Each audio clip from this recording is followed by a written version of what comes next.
كَذَٰلِكَ لِنُثَبِّتَ بِهِ فُؤَادَكَ وَرَتَّلْنَاهُ تَرْتِيلًا.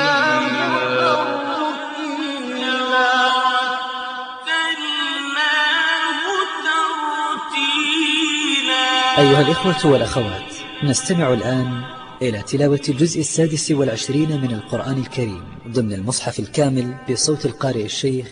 سعد الغامدي. أعوذ بالله من الشيطان الرجيم.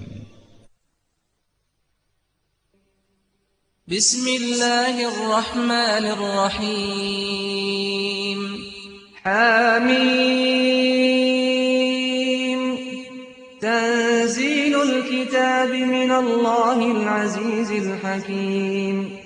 ما خلقنا السماوات والأرض وما بينهما إلا بالحق وأجل مسمى، والذين كفروا عما أنذروا معرضون. قل أرأيتم ما تدعون من دون الله أروني ماذا خلقوا من الأرض أم لهم شرك في السماوات. ائتوني بكتاب من قبل هذا أو أثارة من علم إن كنتم صادقين. ومن أضل ممن يدعو من دون الله من لا يستجيب له إلى يوم القيامة وهم عن دعائهم غافلون. وإذا حشر الناس كانوا لهم أعداء وكانوا بعبادتهم كافرين.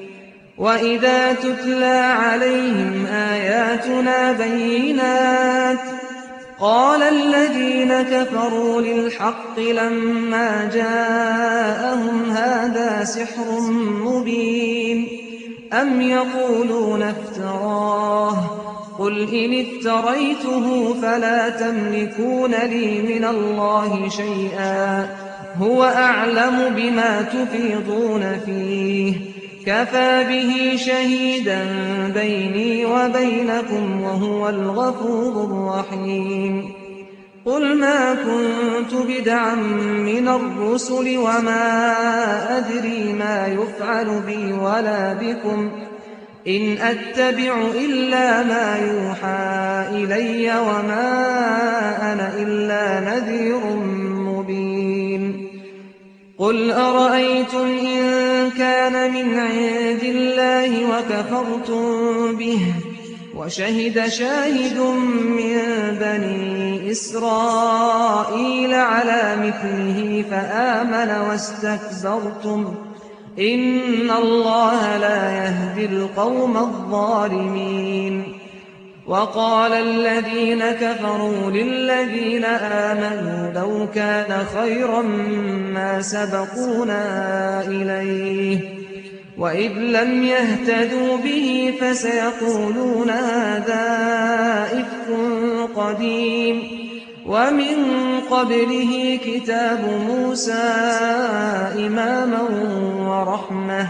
وهذا كتاب مصدق لسانا عربيا لينذر الذين ظلموا وبشرى للمحسنين. إن الذين قالوا ربنا الله ثم استقاموا فلا خوف عليهم ولا هم يحزنون أولئك أصحاب الجنة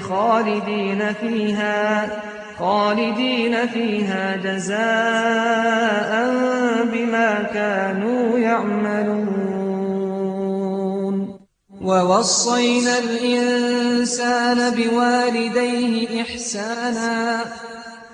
حملته أمه كرها ووضعته كرها وحمله وفصاله 30 شهرا حتى إذا بلغ أشده وبلغ 40 سنة قال رب أوزعني أن أشكر نعمتك التي أنعمت علي وعلى والدي وأن أعمل صالحا ترضاه وأصلح لي في ذريتي إني تبت إليك وإني من المسلمين. أولئك الذين نتقبل عنهم أحسن ما عملوا ونتجاوز عن سيئاتهم في أصحاب الجنة وعد الصدق الذي كانوا يوعدون. والذي قال لوالديه أف لكما أتعدانني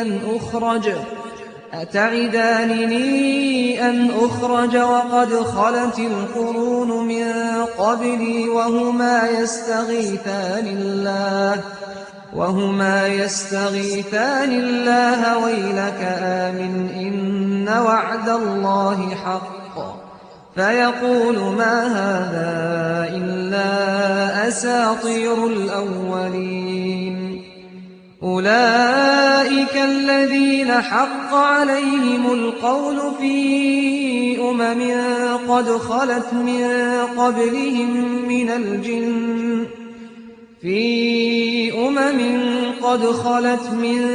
قبلهم من الجن والإنس إنهم كانوا خاسرين. ولكل درجات مما عملوا وليوفيهم أعمالهم وهم لا يظلمون. ويوم يعرض الذين كفروا على النار أذهبتم طيباتكم في حياتكم الدنيا واستمتعتم بها فاليوم تجزون عذاب الهون بما كنتم تستكبرون في الأرض بغير الحق وبما كنتم تفسقون. واذكر أخا عاد إذ أنذر قومه بالأحقاف وقد خلت النذر من بين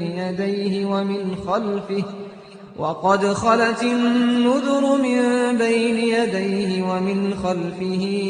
ألا تعبدوا إلا الله إني أخاف عليكم عذاب يوم عظيم. قالوا أجئتنا لتأفكنا عن آلهتنا فأتنا بما تعدنا إن كنت من الصادقين. قال إنما العلم عند الله وأبلغكم ما أرسلت به ولكني أراكم قوما تجهلون. فلما رأوه عارضا مستقبل أوديتهم قالوا هذا عارض ممطرنا بل هو ما استعجلتم به ريح فيها عذاب أليم تدمر كل شيء بأمر ربها فأصبحوا لا يرى إلا مساكنهم كذلك نجزي القوم المجرمين. ولقد مكناهم في ماء مكناكم فيه وجعلنا لهم سمعا وأبصارا وأفئدة فما أغنى عنهم سمعهم ولا أبصارهم ولا أفئدتهم من شيء إذ كانوا يجحدون بآيات الله وحاق بهم ما كانوا به يستهزئون. ولقد أهلكنا ما حولكم من القرى وصرفنا الآيات لعلهم يرجعون. فلولا نصرهم الذين اتخذوا من دون الله قربانا آلهة بل ضلوا عنهم وذلك إفكهم وما كانوا يفترون. وإذ صرفنا إليك نفرا من الجن يستمعون القرآن فلما حضروه قالوا أنصتوا فلما قضي ولوا إلى قومهم منذرين. قالوا يا قومنا إنا سمعنا كتابا أنزل من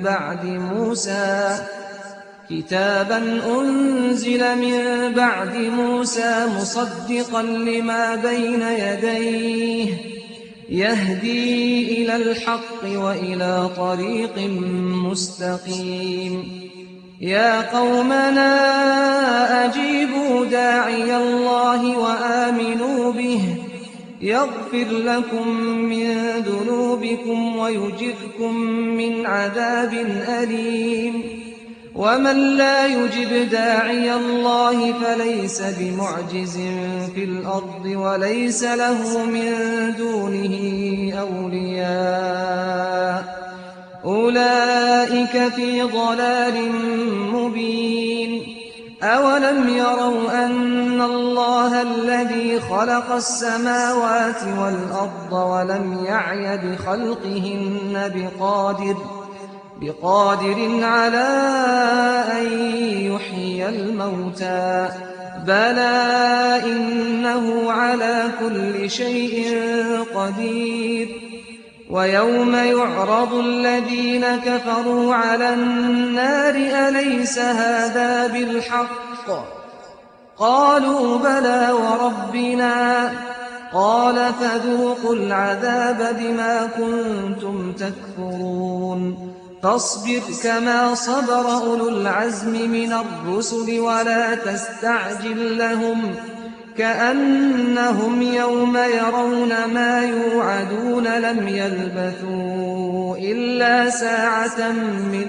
نهار بلاغ فهل يهلك إلا القوم الفاسقون.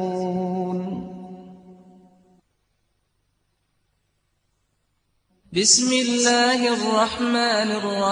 الرحيم. الذين كفروا وصدوا عن سبيل الله أضل أعمالهم والذين آمنوا وعملوا الصالحات وآمنوا بما نزل على محمد وهو الحق من ربهم كفر عنهم سيئاتهم وأصلح بالهم. ذلك بأن الذين كفروا اتبعوا الباطل وأن الذين آمنوا اتبعوا الحق من ربهم كذلك يضرب الله للناس أمثالهم.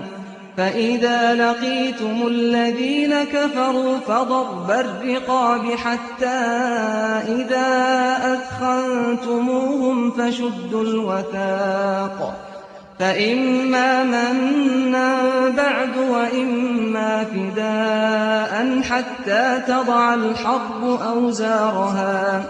ذلك ولو يشاء الله لانتصر منهم ولكن ليبلو بعضكم ببعض. والذين قتلوا في سبيل الله فلن يضل أعمالهم سيهديهم ويصلح بالهم ويدخلهم الجنة عرفها لهم. يا أيها الذين آمنوا إن تنصروا الله ينصركم ويثبت أقدامكم. والذين كفروا فتعسا لهم وأضل أعمالهم. ذلك بأنهم كرهوا ما أنزل الله فأحبط أعمالهم. أفلم يسيروا في الأرض فينظروا كيف كان عاقبة الذين من قبلهم دمر الله عليهم وللكافرين أمثالها ذلك بأن الله مولى الذين آمنوا وأن الكافرين لا مولى لهم إن الله يدخل الذين آمنوا وعملوا الصالحات جنات تجري من تحتها الأنهار والذين كفروا يتمتعون ويأكلون كما تأكل الأنعام والنار مثوى لهم وكأي من قرية هي أشد قوة من قريتك التي أخرجتك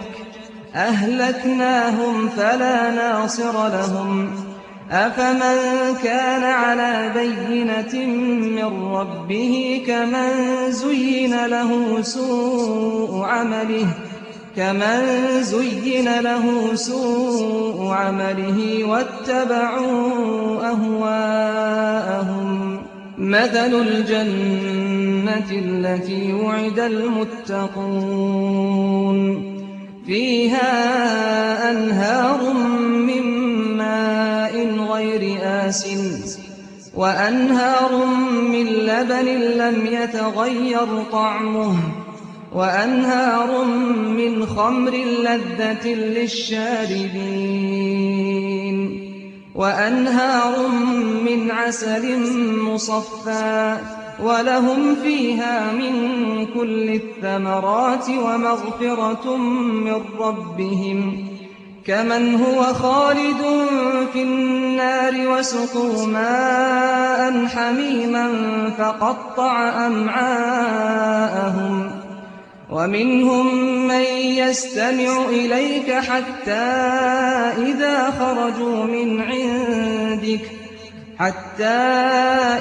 خرجوا من عندك قالوا للذين أوتوا العلم ماذا قال آنفا أولئك الذين طبع الله على قلوبهم واتبعوا أهواءهم والذين اهتدوا زادهم هدى وآتاهم تقواهم فهل ينظرون إلا الساعة أن تأتيهم بغتة فقد جاء أشراطها فأنى لهم إذا جاءتهم ذكراهم فاعلم أنه لا إله إلا الله واستغفر لذنبك وللمؤمنين والمؤمنات والله يعلم متقلبكم ومثواكم ويقول الذين آمنوا لولا نزلت سورة فإذا أنزلت سورة محكمة وذكر فيها القتال رأيت الذين في قلوبهم مرض ينظرون إليك نظر المغشي عليه من الموت فأولى لهم طاعة وقول معروف فإذا عزم الأمر فلو صدقوا الله لكان خيرا لهم فهل عسيتم إن توليتم أن تفسدوا في الأرض وتقطعوا أرحامكم أولئك الذين لعنهم الله فأصمهم وأعمى أبصارهم أفلا يتدبرون القرآن أم على قلوب أقفالها إن الذين ارتدوا على أدبارهم من بعد ما تبين لهم الهدى الشيطان سول لهم وأملى لهم ذلك بأنهم قالوا للذين كرهوا ما نزل الله سنطيعكم في بعض الأمر والله يعلم إسرارهم فكيف إذا توفتهم الملائكة يضربون وجوههم وأدبارهم ذلك بأنهم اتبعوا ما أسخط الله وكرهوا رضوانه فأحبط أعمالهم أم حسب الذين في قلوبهم مرض أن لن يخرج الله أضغانهم ولو نشاء لأريناكهم فلعرفتهم بسيماهم ولتعرفنهم في لحن القول والله يعلم أعمالكم ولنبلونكم حتى نعلم المجاهدين منكم والصابرين ونبلو أخباركم إن الذين كفروا وصدوا عن سبيل الله وشاقوا الرسول من بعد ما تبين لهم الهدى لن يضروا الله شيئا وسيحبط أعمالهم يا أيها الذين آمنوا أطيعوا الله وأطيعوا الرسول ولا تبطلوا أعمالكم إن الذين كفروا وصدوا عن سبيل الله ثم ماتوا وهم كفار فلن يغفر الله لهم فلا تهنوا وتدعوا إلى السلم وأنتم الأعلون والله معكم ولن يتركم أعمالكم إنما الحياة الدنيا لعب وله وإن تؤمنوا وتتقوا يؤتكم أجوركم ولا يسألكم أموالكم إن يسألكموها فيحفكم تبخلوا ويخرج أضغانكم ها أنتم هؤلاء تدعون لتنفقوا في سبيل الله فمنكم من يبخل ومن يبخل فإنما يبخل عن نفسه والله الغني وأنتم الفقراء وإن تتولوا يستبدل قوما غيركم ثم لا يكونوا أمثالكم بسم الله الرحمن الرحيم إنا فتحنا لك فتحا مبينا ليغفر لك الله ما تقدم من ذنبك وما تأخر ويتم نعمته عليك ويهديك صراطا مستقيما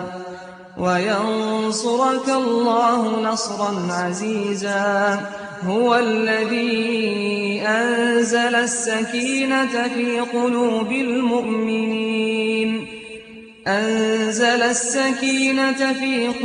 المؤمنين ليزدادوا إيمانا مع إيمانهم ولله جنود السماوات والأرض وكان الله عليما حكيما ليدخل المؤمنين والمؤمنات جنات تجري من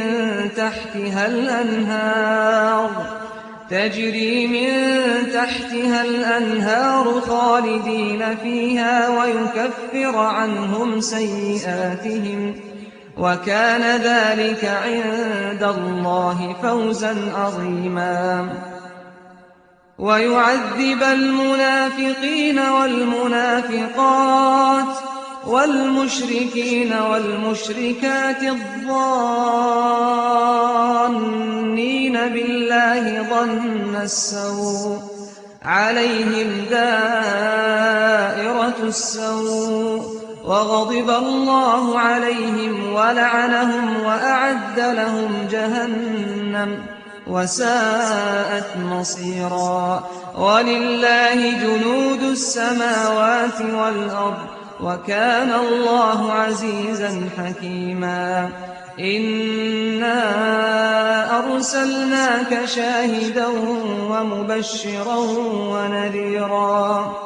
لِتُؤْمِنُوا بِاللَّهِ وَرَسُولِهِ وَتُعَزِّرُوهُ وَتُوَقِّرُوهُ وَتُسَبِّحُوهُ بُكْرَةً وَأَصِيلًا إِنَّ الَّذِينَ يُبَايِعُونَكَ إِنَّمَا يُبَايِعُونَ اللَّهَ يَدُ اللَّهِ فَوْقَ أَيْدِيهِمْ فَمَن نَّكَثَ فَإِنَّمَا يَنكُثُ عَلَىٰ نَفْسِهِ وَمَنْ أَوْفَىٰ بِمَا عَاهَدَ عَلَيْهِ اللَّهَ فَسَيُؤْتِيهِ أَجْرًا عَظِيمًا سيقول لك المخلفون من الأعراب شغلتنا أموالنا وأهلنا فاستغفر لنا يقولون بألسنتهم ما ليس في قلوبهم قل فمن يملك لكم من الله شيئا إن أراد بكم ضرا أو أراد بكم نفعا بل كان الله بما تعملون خبيرا بل ظننتم أن لن ينقلب الرسول والمؤمنون إلى أهليهم أبدا وزين ذلك في قلوبكم وظننتم ظن السوء وكنتم قوما بورا ومن لم يؤمن بالله ورسوله فإنا أعتدنا للكافرين سعيرا ولله ملك السماوات والأرض يغفر لمن يشاء ويعذب من يشاء وكان الله غفورا رحيما سيقول المخلفون إذا انطلقتم إلى مغانم لتأخذوها ذرونا نتبعكم يريدون أن يبدلوا كلام الله قل لن تتبعونا كذلكم قال الله من قبل فسيقولون بل تحسدوننا بل كانوا لا يفقهون إلا قليلا قل للمخلفين من الأعراب ستدعون إلى قوم أولي بأس شديد تقاتلونهم أو يسلمون فإن تطيعوا يؤتكم الله أجرا حسنا وإن تتولوا كما توليتم من قبل يعذبكم عذابا أليما ليس على الأعمى حرج ولا على الأعرج حرج ولا على المريض حرج ومن يطع الله ورسوله يدخله جنات تجري من تحتها الأنهار ومن يتول يعذبه عذابا أليما لقد رضي الله عن المؤمنين إذ يبايعونك تحت الشجرة فعلم ما في قلوبهم فأنزل السكينة عليهم وأثابهم فتحا قريبا ومغانم كثيرة يأخذونها وكان الله عزيزا حكيما وعدكم الله مغانم كثيرة تأخذونها فعجل لكم هذه وكف أيدي الناس عنكم ولتكون آية للمؤمنين ويهديكم صراطا مستقيما وأخرى لم تقدروا عليها قد أحاط الله بها وكان الله على كل شيء قديرا ولو قاتلكم الذين كفروا لولوا الأدبار ثم لا يجدون وليا ولا نصيرا سنة الله التي قد خلت من قبل ولن تجد لسنة الله تبديلا وهو الذي كف أيديهم عنكم وأيديكم عنهم ببطن مكة من بعد أن أظفركم عليهم وكان الله بما تعملون بصيرا هم الذين كفروا وصدوكم عن المسجد الحرام والهدي معكوفا أن يبلغ محله ولولا رجال مؤمنون ونساء مؤمنات لم تعلموهم أن تطؤوهم فتصيبكم منهم معرة بغير علم ليدخل الله في رحمته من يشاء لو تزيلوا لعذبنا الذين كفروا منهم عذابا أليما إذ جعل الذين كفروا في قلوبهم الحمية حمية الجاهلية فأنزل الله سكينته على رسوله وعلى المؤمنين وألزمهم كلمة التقوى وكانوا أحق بها وأهلها وكان الله بكل شيء عليما لقد صدق الله رسوله الرؤيا بالحق لتدخلن المسجد الحرام إن شاء الله آمنين محلقين رؤوسكم ومقصرين لا تخافون فعلم ما لم تعلموا فجعل من دون ذلك فتحا قريبا هو الذي أرسل رسوله بالهدى ودين الحق ليظهره على الدين كله وكفى بالله شهيدا محمد رسول الله والذين معه أشداء على الكفار رحماء بينهم تراهم ركعا سجدا يبتغون فضلا من الله ورضوانا سيماهم في وجوههم من أثر السجود ذلك مثلهم في التوراة ومثلهم في الإنجيل كزرع أخرج شطأه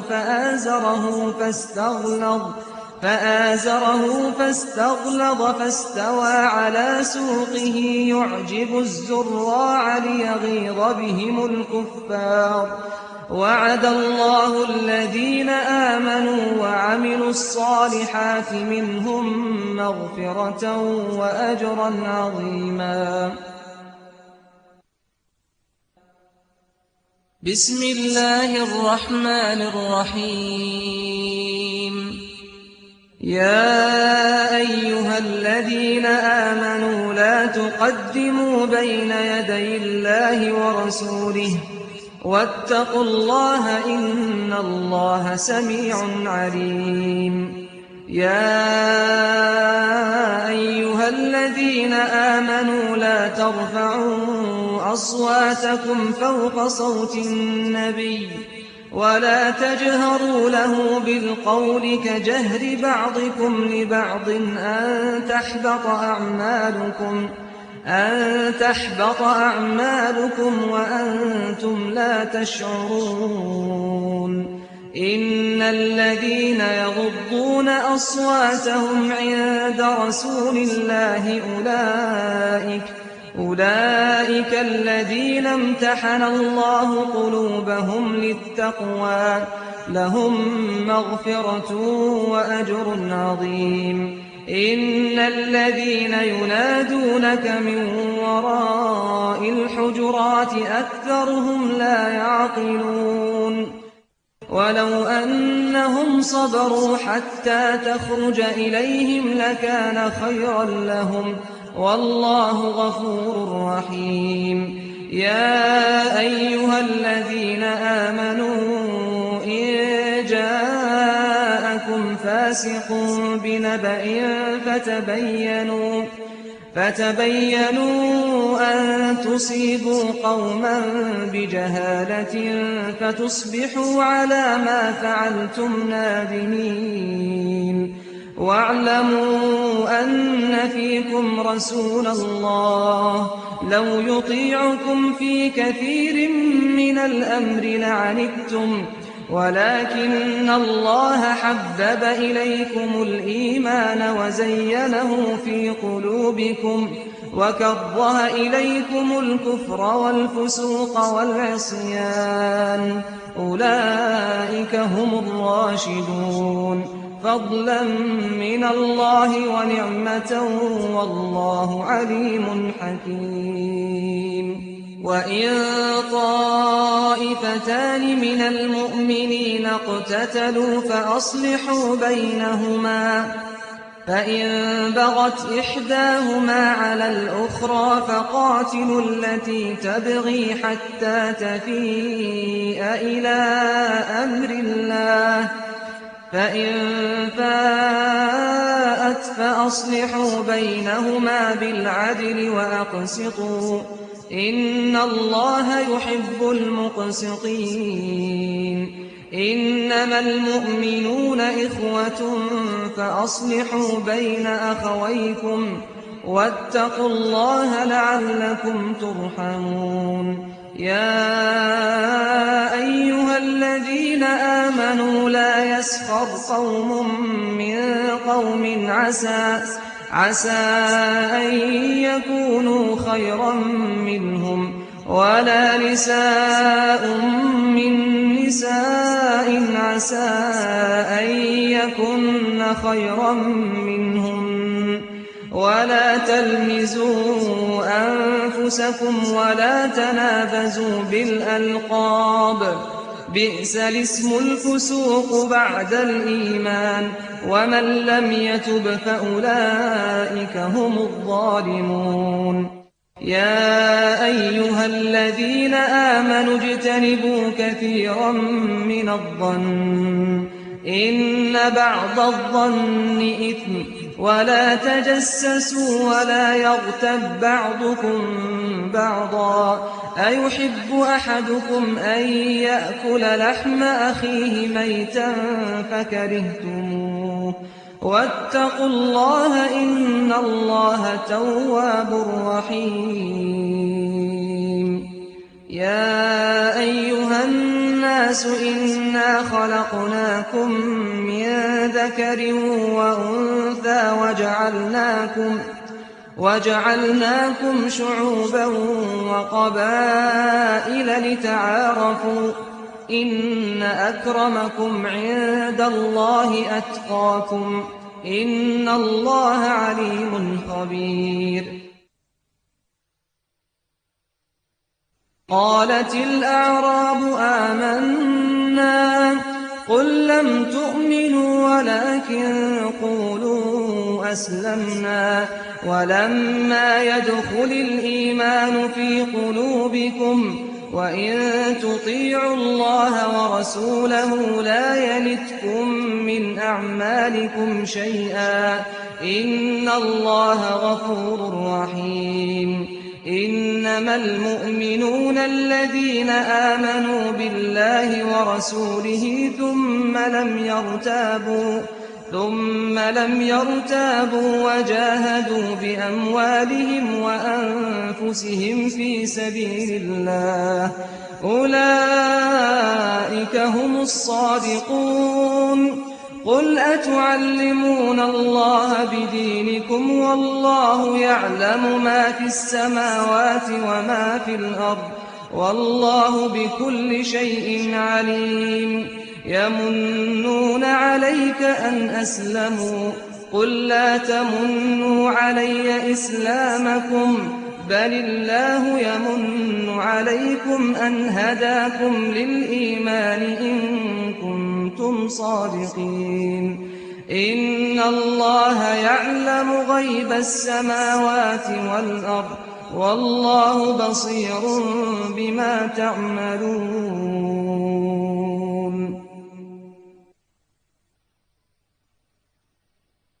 بسم الله الرحمن الرحيم قاف والقرآن المجيد بل عجبوا أن جاءهم منذر منهم فقال الكافرون هذا شيء عجيب أإذا متنا وكنا ترابا ذلك رجع بعيد قد علمنا ما تنقص الأرض منهم وعندنا كتاب حفيظ بل كذبوا بالحق لما جاءهم فهم في أمر مريج أفلم ينظروا إلى السماء فوقهم كيف بنيناها وزيناها وما لها من فروج والأرض مددناها وألقينا فيها رواسي وأنبتنا فيها من كل زوج بهيج تبصرة وذكرى لكل عبد منيب ونزلنا من السماء ماء مباركا فأنبتنا به جنات وحب الحصيد والنخل باسقات لها طلع نضيد رزقا للعباد وأحيينا به بلدة ميتا كذلك الخروج كذبت قبلهم قوم نوح وأصحاب الرس وثمود وعاد وفرعون وإخوان لوط وأصحاب الأيكة وقوم تبع كل كذب الرسل فحق وعيد أفعينا بالخلق الأول بل هم في لبس من خلق جديد ولقد خلقنا الإنسان ونعلم ما توسوس به نفسه ونحن أقرب إليه من حبل الوريد إذ يتلقى المتلقيان عن اليمين وعن الشمال قعيد ما يلفظ من قول إلا لديه رقيب عتيد وجاءت سكرة الموت بالحق ذلك ما كنت منه تحيد ونفخ في الصور ذلك يوم الوعيد وجاءت كل نفس معها سائق وشهيد لقد كنت في غفلة من هذا فكشفنا عنك غطاءك فبصرك اليوم حديد وقال قرينه هذا ما لدي عتيد ألقيا في جهنم كل كفار عنيد مناع للخير معتد مريب الذي جعل مع الله إلها آخر فألقياه في العذاب الشديد قال قرينه ربنا ما أطغيته ولكن كان في ضلال بعيد قال لا تختصموا لدي وقد قدمت إليكم بالوعيد ما يبدل القول لدي وما أنا بظلام للعبيد يوم نقول لجهنم هل امتلأت وتقول هل من مزيد وأزلفت الجنة للمتقين غير بعيد هذا ما توعدون لكل أواب حفيظ من خشي الرحمن بالغيب وجاء بقلب منيب ادخلوها بسلام ذلك يوم الخلود لهم ما يشاءون فيها ولدينا مزيد وكم أهلكنا قبلهم من قرن هم أشد منهم بطشا فنقبوا في البلاد هل من محيص إن في ذلك لذكرى لمن كان له قلب أو ألقى السمع وهو شهيد ولقد خلقنا السماوات والأرض وما بينهما في 6 أيام وما مسنا من لغوب فاصبر على ما يقولون وسبح بحمد ربك قبل طلوع الشمس وقبل الغروب ومن الليل فسبحه وأدبار السجود واستمع يوم ينادي المناد من مكان قريب يوم يسمعون الصيحة بالحق ذلك يوم الخروج إنا نحن نحيي ونميت وإلينا المصير يوم تشقق الأرض عنهم سراعا ذلك حشر علينا يسير نحن أعلم بما يقولون وما أنت عليهم بجبار فذكر بالقرآن من يخاف وعيد بسم الله الرحمن الرحيم والذاريات ذروا فالحاملات وقرا فالجاريات يسرا فالمقسمات أمرا إنما توعدون لصادق وإن الدين لواقع والسماء ذات الحبك إنكم لفي قول مختلف يؤفك عنه من أفك قتل الخراصون الذين هم في غمرة ساهون يسألون أيان يوم الدين يوم هم على النار يفتنون ذوقوا فتنتكم هذا الذي كنتم به تستعجلون إن المتقين في جنات وعيون آخذين ما آتاهم ربهم إنهم كانوا قبل ذلك محسنين كانوا قليلا من الليل ما يهجعون وبالأسحار هم يستغفرون وفي أموالهم حق للسائل والمحروم وفي الأرض آيات للموقنين وفي أنفسكم أفلا تبصرون وفي السماء رزقكم وما توعدون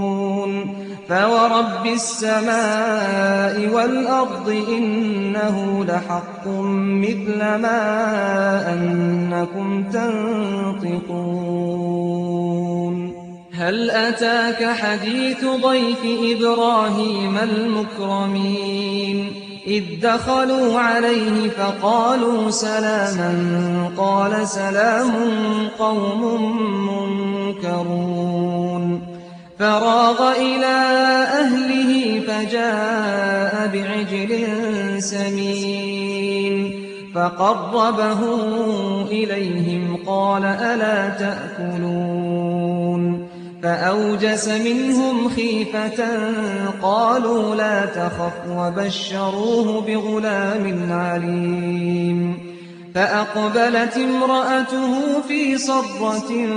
فصكت وجهها وقالت عجوز عقيم قالوا كذلك قال ربك إنه هو الحكيم العليم. أيها الإخوة والأخوات، وهكذا انتهت تلاوة الجزء المخصص لهذا اليوم ضمن المصحف الكامل للقارئ الشيخ سعد الغامدي.